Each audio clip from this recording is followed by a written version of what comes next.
পয়সা দিচ্ছি তখন সেটা রাখতে তোমার আমি তোমার মালিকা পাঠাইছি তখন তোমার মা আমার দেওয়া শাড়ি পাইতো পায়ে বলতো ওরে বাপরে বাপ কত ভদ্র ছেলে কোন মায়ের গর্ভে সন্তান ধারণ করছে এত ভালো ছেলে আল্লাহর দুনিয়াতে নাই এখন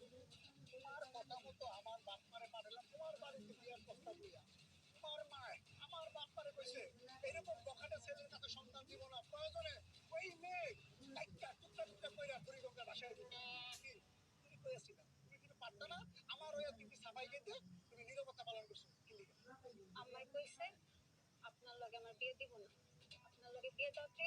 একটা গাঙ্গে পয়সা দিব তাহলে চলো আমার কপালে যেহেতু বকাটো সিল করছে তাহলে তোমার কাইটা টুকটা টুকটা তোমার মার করতে আমার দায়িত্ব আমার গার্লফ্রেন্ডের টুকটা টুকটা দায়িত্ব আমি করবো আর আমার লোকে আমি হাত ছাড়েন কইতেছি আরে চিন্তা করতেছো কেন? একটু পরে তো এই হাতই থাকবো না হাতটা পেটে টুকরো করে ফেলাবো আসো আমার লোকে